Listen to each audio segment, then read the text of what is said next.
to love you more. Come, Holy Spirit, follow me now.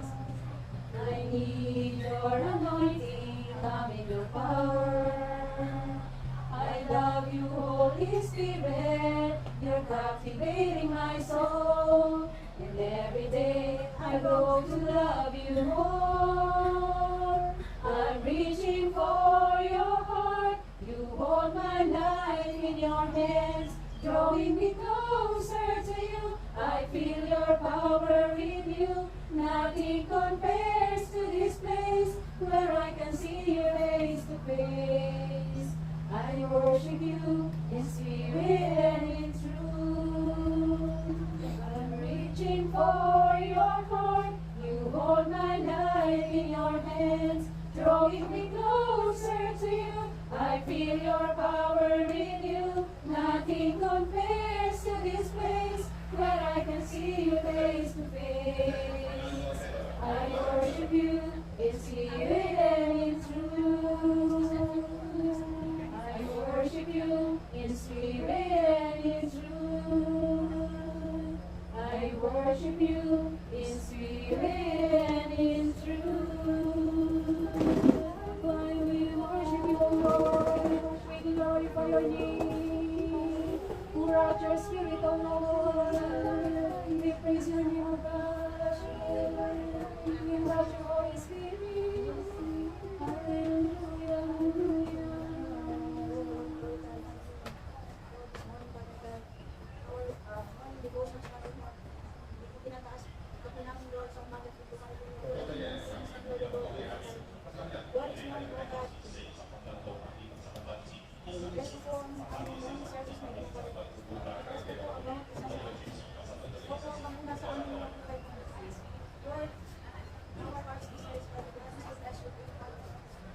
Search our hearts, Lord. Search our souls, Father. Lord, restore the heart ng Lord. Hindi mo muna, Father God. Sa kalang ito, nagpapakababa kami, Lord, sa mga kapatid. Lord, sa lahat ng aming nagawang kasalanan, Lord, Father God, sa Father God. Sa gawa mo, salita, sa isip, Father God, patawarin mo, wala kami nagagawa, Lord, naging sa mga kapatid, Lord, tutuwang sa mga kapatid. Dali mo po ang kanilang mga pagkakapagod sa Father. Lord, protection and guidance, Father God, sa kanilang mga kapatid. Maging Lord, sa pamilya namin sa Pilipinas, Father God, sa umagang dito, Father, ito po ang pag-bless sa kanilang kapatid. Ito po ang magbigay ng protection sa kanilang kapatid. Kung ano mang ginagawa nila, Father God, ngayon, Lord, touch their hearts, Father God. To worship you in spirit and in truth, Father God. Maging Lord, sa pagdadala sa iyong salita sa umagang dito. Lord, anoint her. Father God, hindi ko siya makita ulit yung kapatid. Magsasalita mo siya, Father God. Yung anointing, O God, sa Holy Spirit, O God. Lord, sa bawat word na kanyang pinibigkas na kanyang mga labi, Father God. Lord, kung bawat salita, Father God, nasa isa sa buhay namin, Lord, sa araw-araw, Father God. Hallelujah, we give you praise, we give you honor. Lord, ang lahat ng nilog na Lord, at salamat sa kadagdagang bayan sa God, sa mga. We give you up all the glory, all praises, and adoration. In the mighty name of Jesus, everybody say, Amen.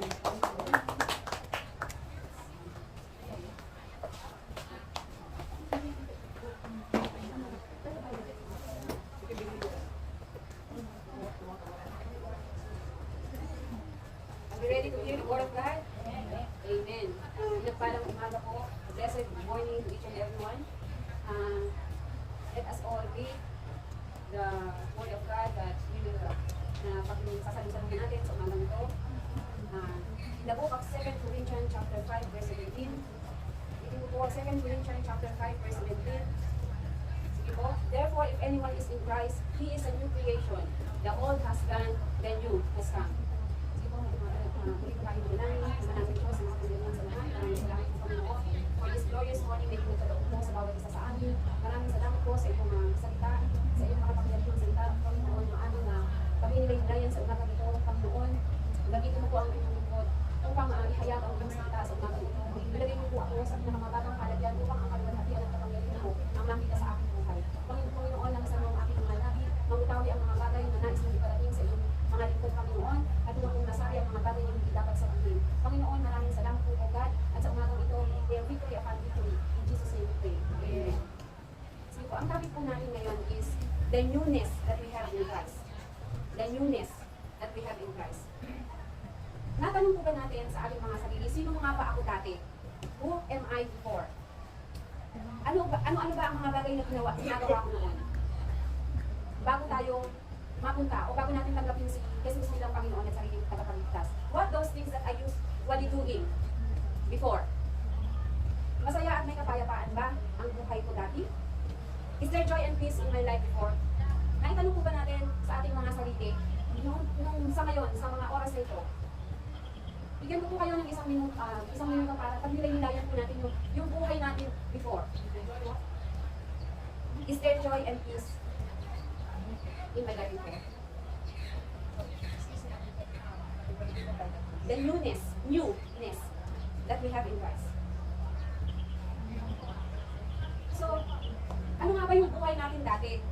Paano kumilos ang Diyos sa buhay mo upang ma-realize natin na maling daan ang tinatahak natin before? That we realize that we are going to the wrong path in our life before. How Jesus moved in my life.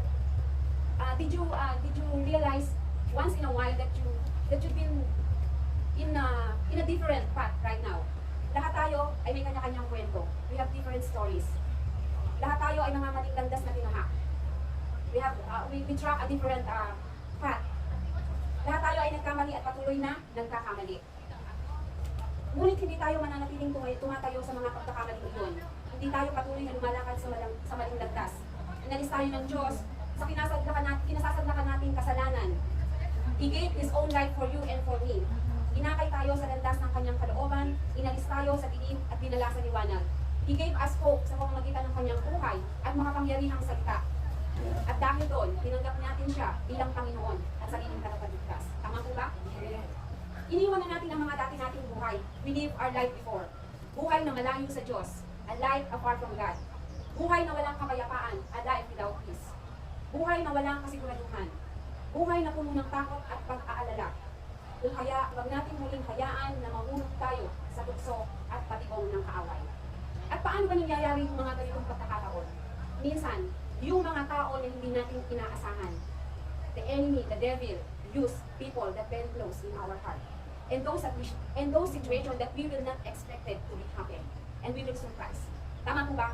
And lagi po natin sinasabi na it doesn't mean na nandito na tayo sa pagkalinga ng Panginoon. It doesn't mean that we will not experience trials and troubles in our life.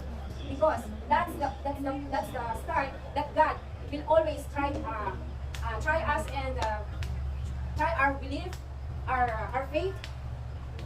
In 1 Peter chapter 5 verse 8, be sober-minded, be watchful. Your adversary, the devil, prowls around like a roaring lion, seeking someone to devour. Mga kapatid, lagi tayong dapat maging handa. We will always be watchful and ready sa pag-atake ng kaaway. Dahil ang kaaway ay laging nakabantay upang makasilo ng mga tao na mahuhulog sa kanyang katibong. Kaya, dapat tayo talaga nga nakabantay lagi sa anumang oras. And when we start following and obey the Lord, the devil himself will keep on reminding us that we don't deserve to whatever ministry the Lord entrusted in us. Lalo na po yung mga katulad po nyo. You already graduated in the first chapter of your life as in a Bible Basic Seminar. Hindi niyo po ba napansin na while you are in that process, there's a lot of trials and troubles sa buhay nyo? Did you encounter that situation? Why? Because the enemy will not, hindi siya papayag na maging mas malalim tayo in order to follow and obey Jesus. He will not sit and relax and watch you. He will keep on making you feel guilty to the sins that you deserted. Sometimes, we will ask ourselves, am I deserve to be in this ministry? Because I am a sinner before. The enemy will always remind you that you're a sinner, that you are not deserved. He will keep on telling you that you're still a sinner and you will always turning back to the life you had before. And how we can do all of this? We will use someone that's very close, as I told before. He will use someone that's really close to you, those people that wouldn't come to your mind, situation that you will not expected. Kaya may mga pagkakataon sa buhay ng kahit ng mga Kristiyano na talaga, nagpa-backslide. Kasi, ginagamit nila yung mga tao sa paligid natin, especially our family. Di po ba? hindi lahat sa atin ay, hindi lahat ng family natin ay nakakaunawa. Dahil lahat, halos kadalasan, galing sila sa, let's say, Katoliko, lahat naman siguro tayo, mostly, ay hindi naman talaga really na ihandog bilang isang Kristiyano. Tayo ay namulat sa ibang relihiyon. At yun ang mahirap kung minsan na sariling pamilya natin, yung mag-aano sa atin, magpo-persecute.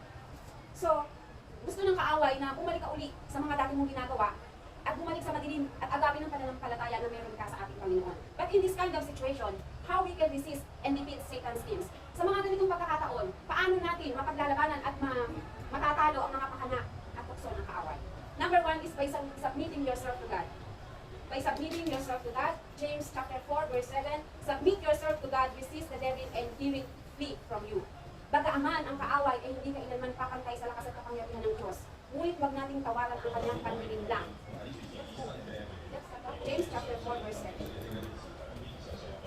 So, bagaman daw at hindi kayang puntayan ng kaaway ang kapangyarihan, dakilang kapangyarihan ng ating Panginoon, huwag din natin tawaran ang kanyang kakayahang manlinlang at manukso. Kung kaya, mahigpit ang tagumpilin ng Diyos na magpasakot tayo sa Kanya at magpailalim sa Kanyang authority, sapagkat ito ang paraan upang makilala natin ang mga pakana ng kasamaan. Why? Kasi minsan, sa mga prayers natin, diyan din tayo minsan na sinasalakay ng kaaway. Minsan may mga desisyon tayo na akala natin, this is God's answer. But be careful mga kapatid. Dapat maging magkaroon tayo lagi ng wisdom sa Lord. Kung paano natin ma-determine yung kanyang ways, yung kanyang pamamaraan, yung kanyang design para sa bawat isa sa atin. Kasi minsan, marami akong mga kapatiran na naririnig. Example lang, when I decided na mag-for good sa Pilipinas. Meron akong isang kakilala doon, sabi niya. So, na-terminate siya. So, sabi niya, this is, kalooban ko ng Panginoon, sabi niya gano'n. Kasi, nag-aano na sa isip niya na she wanted to stay in the Philippines for good. And then after that, there's an employer who want to interview. And then, nagpa-interview siya doon sa employer na yun. And then, sasabihin na naman niya, maybe this is the will of God. So, diba, there is a confusing. So, ngayon, tinanggap siya ng employer. And after that, hindi din siya nakatiis dun sa employer, nag-break contract din siya. So, minsan, hindi natin ma-determine kung ano ba yung will of God o kung ano ba yung kasi minsan, sinasabi natin ng will of God yun, base sa kung saan tayo magbe-benefit. Kung ano yung nais talaga natin. Yun ang sinasabi natin na will ng Lord. Pero minsan, kailangan talaga natin magkaroon ng guidance at leading talaga ng Holy Spirit para ma-determine natin which is which. Because sometimes, the devil will twist the situation for us to be confused. So, magpakatatag sa ating pananampalataya sa kapangyarihan ng Diyos at tatakbo ang kaaway. Protect yourself with the sword of the Spirit, number 2. Protect yourself with the sword of the Spirit and the armor of God. Ephesians chapter 6, verse 10 to 12. Ulitin ko po, number 2. Protect yourself with the sword of the Spirit and the armor of God. Ephesians chapter 6, verse 10 to 12. A final word, be strong in the Lord and His mighty power. Put on all of us armor so that you will be able to stand firm against all strategies of the devil. For we are not fighting against flesh and blood enemies, but against evil rulers and authorities of the unseen world, against mighty powers in the dark world, and against evil spirits in the heavenly places. Ang kalaban natin ay walang laman at dugo. Hindi nakikita kung kaya hindi natin madaling ma-identify. At kung paano, kailan siya sasalakay. So, hindi natin siya nakikita. Hindi natin alam kung kailan siya darating, kung kailan siya maghahasik ng lagim sa buhay ng bawat isa sa atin. Kaya kailangan natin patuloy na magpakalalim sa pamamagitan ng salita ng Diyos. Ito ang pinakamalakas na pananggalang natin laban sa lahat ng patibong ng kaaway. Kaya nga po lagi tayong ini-encourage na hindi lamang tayo po laging tuwing Sunday lang tayo dapat makarinig ng Word of God. Kailangan po araw-araw. Hindi lamang po araw-araw Dapat lagi po sa lahat ng pagkakataon na meron tayo, gawin po natin. Kasi sa pag-ising pa lang natin, nandiyan na yung pag-atake ng kaaway. Gagamitin nila yung mga amo natin. Gagamitin ng kaaway ang pamilya natin. Biglang tatawag, there's something wrong in the Philippines, so ayun na yung buong araw mo. Pero kapag nandoon yung guidance ng salita ng Lord sa bawat isa sa atin, anything na dumating sa buhay natin, ako po sa totoo lang, nang unang dumating ako dito, my first employer is talagang hindi po talaga maayos. 3 bedrooms, up and down po, 2 ang hinuhugasan kong car every day. Isang van saka isang kotse, sometimes 3 pa. Ang garden ko po, napakaluwang. Tapos, sa bawat pag-ising ko po, laging iniiyak ko sa Lord, samahan mo po ako. Kasi talaga talagang sabi ko, I will not give up. Kasi pag may pinasok ako isang bagay, kahit gaano kahirap, tatapusin mo. Pero hindi ko yun kayang tapusin sa sasabihin kakayahan ko lang. Kung hindi sa pagsama, nagpapinigay sa akin ang malakasan ng Panginoon. Pero alam niyo mga kapatid, hindi po nalaman ng mga kapwa ko kapatiran sa JIL na ako ay nagsasuffer sa aking amo. Perfectionist po yung amo kong babae. Kailangan kumbaga nababasa mo yung iniisip niya. Kailangan automatic, kung ano yung kailangan niya ng maliit na plate, hindi niya kailangan sabihin sa'yo yun. So, every morning iniiyak ko yun sa Lord, na Lord, bigyan mo ako ng kalakasan sa umagang ito. Alam niyo po kung hindi sa kapag-awa ng Panginoon at hindi sa pagpapailalim ko sa kanyang kapangyarihan, hindi ko po kayang tapusin yung magkakap na yun. Kaya nga po, nung malaman ng mga kasamahan ko na mag-change employer, ako nagulat sila. Why? Because I didn't say anything. Kasi kung ano yung idinidiklara ng mga labi natin, hindi naman nangyayari. May mga kasama ako, tawag sa mga amo nila, Tekla, Buha, but I never say that to my employer. Kahit na perfectionist siya, alam niyo po, marami akong natutunan sa kanya. Lahat binaon ko yun. At lahat po ng yun, naging kalasag ko. Kaya po mga kapatid, kung tayo man ay dumadaan sa mga pagsubok sa employer natin, huwag natin hayaan na gamitin tayo ng kaaway. Na yung mga ginagawa nila is gamitin nila against us. Dahil sa tuwing nagsasalita po tayo ng masama sa employer natin, yun po ay nag-impact sa atin. Kaya we always look for the beautiful things. Huwag lang po natin, sa mga employer natin, alam po, we have different situation. Pero po bago ko po nakuha, yung employer ko ngayon, I have a lot of challenge sa buhay ko. Kumbaga parang yung pangalawang employer ko na nakuha ko, akala ko that is God's answer, hindi pala. Kasi minsan talaga, nalilim lang tayo ng kaaway. Kaya be wise, be watchful. Yun po yung kailangan natin talaga. Lagi tayong magpasako at lagi tayong pakainin natin ang ating kaluluwa, ang ating spirit ng kanyang mga salita. Dahil ito lang talaga ang magiging kalakasan at kalasan natin to overcome, to become a victorious and a conqueror. Number 3, fight the enemy's temptations through the power of prayer. Fight the enemy's temptations through the power of prayer. Matthew chapter 18, verse 18. Truly I tell you, whatever you bind on earth will be bound in heaven, and whatever you loose on earth will be loosed in heaven. Matthew chapter 8, verse 18. So mga kapatid, tulad po ng sabi ko kanina, kung ano ang pinapakawalan natin dito sa earth, kung ano lumalabas sa bibig natin, yun ang nangyayari. So kung ano yung sinasabi natin, yun ang nangyayari. At kung paano natin i-describe ang ating mga amo, ganun po ang nangyayari. Kaya dapat, kahit gaano sila ka-bitch, kahit gaano sila hindi maganda ang pakikitungo sa atin, reverse it. Kung hindi sila mabuti, sabihin natin mabuti. Huwag natin sasabihin na, napakasama ng amo ko ganito. And lagi, at isa pa, pag ipiniprepare nyo yung pagkain nila, pray for it. Pag inaayos nila yung beddings nila, pray for it. Pag tinitiklop nyo yung mga damit nila, pray for it. Pray. Yun lang talaga yung kailangan natin para there's no impossible with God. Kung paano ibigay sa akin ng Lord kasi your present situation is not your final destination. Kaya ano man ang pinagdadaanan ng mga kapatid, make it a training ground. Kasi ibig sabihin nun, may mas malalim na ibibigay sa inyo ang Lord. At napakasarap mga kapatid, yung paghihintay, yung patience mo, at kapag ibinigay na sa iyo ng Lord John, kilabutan ka na lang. And matatanong mo sa sarili mo, do I deserve this? Totoo yung mga kapatid sa buhay ko. When the first time na nag-abroad ako, dito po ako una, talaga pong nandun yung takot ko. Pero sa unang-unang day off ko pa lang, 19 po ako dumating dito, 2013, June 19. Ang hinanap ko po talaga, IJIL Church. So, doon na po talaga ako nag-focus. Ang natitira lang po noon sa pera ko, $20. Pag sumusweldo ko. Kasi yun lang ako eh. So, hindi ko iniintindi kung may kakainin ako. Basta ang importante, may pamasahe ako papunta sa church. At alam niyo po ang kauna-una kong nabili ko sa aking sarili. Bible. Lahat po ng damit ko dito, nung una ako dito, bigay lang. Mga pang-winter ko, mga sapatos ko, hindi talaga ako bibili.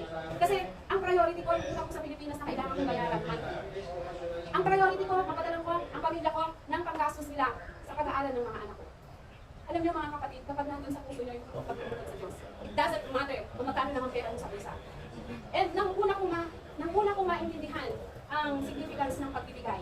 Dati kasi nung nasa Katoliko ako, ang akala ko lang kung ano lang yung gusto kong ibigay. Ako kung kunyari, dumaan yung mga nag-ano sa simbahan. Kung may piso ako, lalagay ko. Kung may 2 piso ako, 5 pesos, ganun. Yun lang. Pero when I started Bible Basic Seminar, at naintindihan ko yung ikapo, yung tithes, from the day na naintindihan ko yun, na na-receive ko yung aking salary, I gave it with all my heart. And up to this moment, mga kapatid, hindi ako pinabayaan ng Lord. 3 ang anak ko, yung anak ko, yung asawa ko, merchandiser lang sa supermarket. Talagang kaya ako nag-decide na mag-abroad. Iniisip ko yung kinabukasan ng mga anak ko. So, yung panganay ko, seaman. Oh my God, talaga po napakagastos. And then, itong pangalawa ko, nag-aaral siya accounting. Graduating na siya ngayon. And itong bunso ko, automotive siya na 4 years, second year na siya.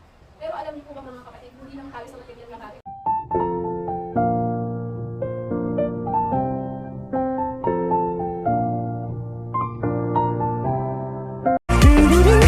Life's good 'cause I got you. Joe DeYoung, we forever young.